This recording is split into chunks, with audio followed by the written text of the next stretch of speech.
What up, everyone? September Island, the Reverend of the Revolution. Welcome to your Daily Revolution. Today's topic, ladders, heights, and perspective. Sit back, relax, and enjoy the show. Last week I was in Missouri. My goodness, it was a great 2 days. Quick trip. Not the gas station quick trip, but it was a quick trip for us. And I was over there Friday night decorating the place for the reception of my beautiful niece and her incredible fiance and now husband. They got married on Saturday. And so we're decorating.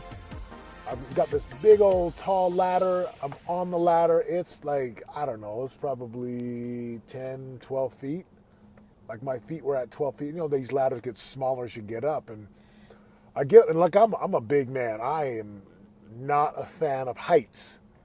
In fact, when we were in Utah this past summer, I was climbing this place called Stewart Falls, and there's this little path that goes up, like rocks. So I was like, dude, I'm going to go up there and get some pictures. I took 3 steps onto the ledge, and the place got really wobbly. And I was like, okay, I'm going to go back down. I'm about to fall off and break my neck. Like, I hate heights. Like the high dive at a swimming pool, I won't even go in the high dive at a swimming pool. Well, look, here's what happened. We're in Missouri. We're at the location. I'm on this ladder trying to hook this thing up to raise the centerpiece. And I am terrified. I'm horrified. Ah! But I focused on the task at hand, which was reaching up high above me to do the job. Now, the beautiful piece about this is about 5 seconds into this, I completely forgot that I was on a ladder. Right? I just forgot. I focused. I didn't look down. You know, they always say when you're walking heights, just don't look down. Well, there's a good reason for that. The reason they say don't look down is because whatever you focus on, whatever you see, like that's going to give you the feelings and the thoughts and the experience that's going to cause you to feel fear and to get afraid. Well, I'm looking up, I'm fixing this thing, I'm tightening the winch, I'm raising this wire, and all 6'4", 280 pounds of me is on like the 3rd rung from the top. And I'm like, oh, this isn't even bad. It's not even that big of a deal. And then I made the mistake of looking down. I looked down and my body started to shake and my heart started to pound. And I was like, oh my gosh, I started to freeze. See, it's just this interesting thing. When I don't see how high up I am, it's just not a big deal. You know, it's like if you're walking on a curb. I often walk with my boys to school, and we'll like, you know, single line walk the curb, and so we don't fall off. But it's like 3 or 4 or 6 inches. Not a big deal.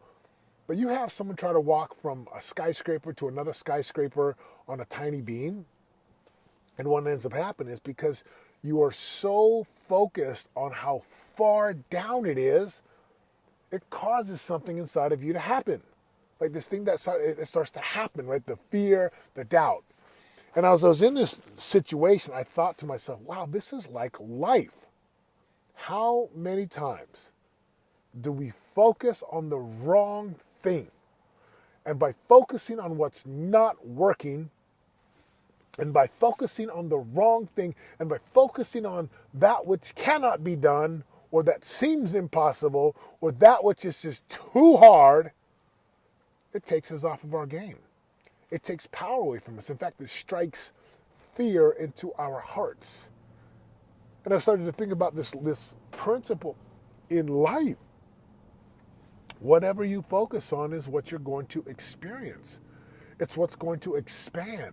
It's what you're going to feel, and it's what's going to grow. The more I looked down as I stood on that ladder, I just saw visions of myself falling down, breaking my back, like cracking my shoulder. So, of course, I quickly, while I'm looking down, took steps down, got out the ladder, and I thought, man, this is an interesting game here. So you think about the physical dimension, your health and your fitness. If you focus on how fat you are or how out of shape you are or how you're 40 or 50 or 62, I'm too old. If you focus on that, that's what you're going to get.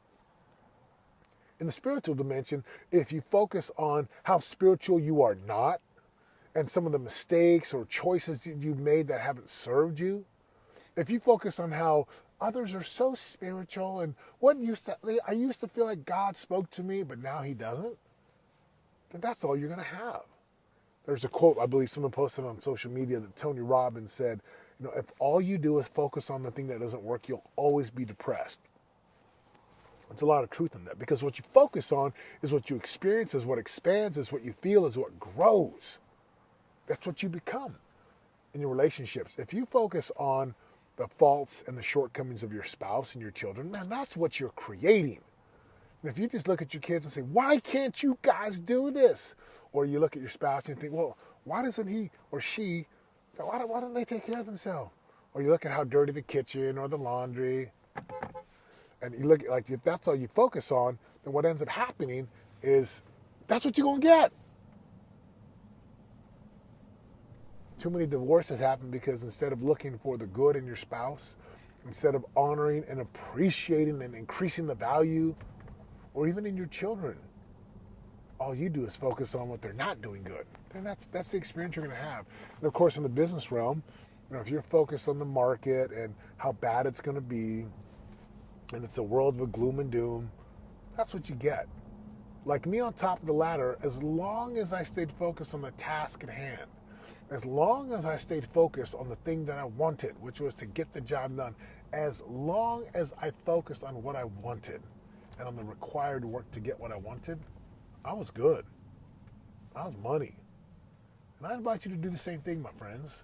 Stop focusing on what's not working. Stop focusing on the things that you don't have, and start focusing on the life that you do have and how good life really is. Focus on being grateful. Focus on your spouse and your children, on how amazing they are. One of the things I say about my son is I say, man, my son is brilliant. I used to say this thing, oh, my sons, what's wrong with my sons? And I used to have this negative talk inside of my mind because my boys would leave lights on or they'd leave milk out, or they just, they're young kids. And I started to think, man, I'm creating my sons a specific way. I'm creating this thing by how I'm looking at them and my listening and my perspective of them. So when I begin to shift, that my sons are brilliant, they're amazing, they're incredible. And I'm not talking about sugarcoating. I'm talking about really seeing them that way, creating them that way, focusing on the great inside of them. I look at my boys like, man, these guys are incredible. My heart swells with joy at nighttime as they go to bed, as I take them to school. It's amazing. So, ladders, heights, focus, perspective. What are you focusing on today, my friends? Focus on the things that work, that you want, and getting better. Focus on making a difference and serving other people. Focus on the strengths and the greatness of your spouse and your children, and talk about that. That's it. Love it. Have an amazing day today. If this podcast serves you, I invite you to share it with someone. Go leave me a review on iTunes, and have an incredible day. And if you haven't yet, get your tickets to ProRev Live, PROREVLIVE.com. It's going to be amazing and game-changing for your entire life. I'm out. For more info on joining the revolution and living your greatest life of prosperity today, go to www.yourdailyrevolution.com and join us in waking up, turning your brain on, and prospering today.